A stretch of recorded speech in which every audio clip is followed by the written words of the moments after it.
In 2012, our son was diagnosed with leukemia, which was shocking as he had been completely healthy. We were just thrown right into staying in the hospital for a month, and this woman had come up with an envelope and she said, "We're the Tomorrow Fund, we're here to help you through this."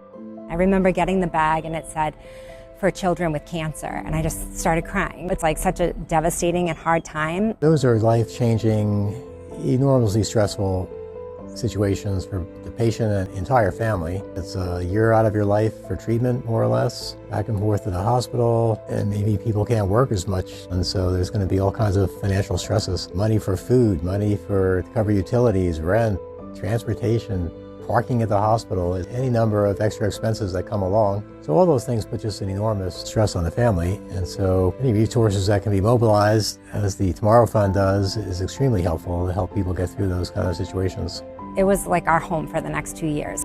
They would just make it so fun for the kids, and my son, being 4 years old, didn't know that all 4-year-olds didn't go there and play. Begging my mom to come with my brother and her to appointments because I loved the child life there, and I loved just doing crafts, getting my mind off things, and also just being by my brother and my mom during a hard time. Thankfully, my son finished treatment and is healthy and doing well.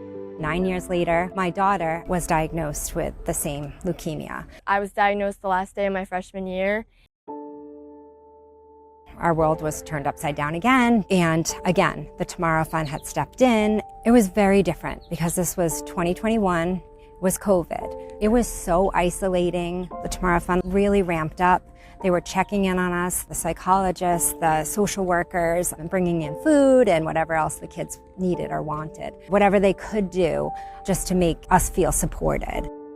There's a lot to deal with when you're dealing with a disease like cancer and trying to manage that. Even the most mundane, the minutiae, the little things, that all adds up. You don't have time to think about what's for dinner that night, or how am I going to get my other kids to go where they need to go, or what other services do I need? And the Tomorrow Fund basically puts it all together and just delegates. And that makes life a lot easier for the parents and the patient. Liv rang the bell and we had Enzo's escort home, and finally we're done with this. And then 8 months later, she relapsed. It was just awful. We knew we were going to have to go to Boston for transplant. But again, the Tomorrow Fund was there. They made sure our family still felt supported.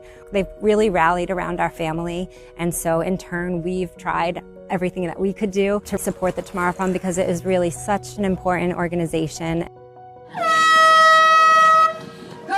A few years ago, I ran the 5K. I was inspired by the story of Mark Palumbo, and also I thought it was so amazing that this race was going to give back to the Tomorrow Fund. Yeah. When I'm running, I just think about the kids that can't run. And for my friends who have lost their children, I just picture those kids with me.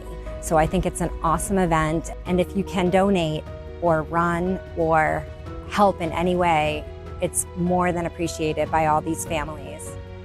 When people are asked to give or donate time or money, if you can do it, and any amount, that matters, that counts. Without that support, you don't have the resources that are necessary. The truth is, it may not affect you personally. You may not have a family member, but I can assure you that you will have a friend, or you have a friend of a friend that is helped or has been helped or may need at some point in the future. It's such a gift to be able to give back to a foundation that does so much for so many people. I can't even express how grateful I am every day. She's here and she's getting stronger, and she's going to go on to do all the things that she wants to do. I have way too many friends who have lost their children. When our kids are diagnosed, we all face that. We don't know what the outcome is going to be. I am more than a year off transplant. Olivia Rose Falzones. And I feel so good. I feel just ready to move on from this time in my life and embrace everything. I'm just so eternally grateful that my daughter is doing well, and I can see her go off to college and smile and then ugly cry when I drive away. But no, I'm just so happy. I'm going to College of Charleston, and I'm going to be studying communications. I can't wait.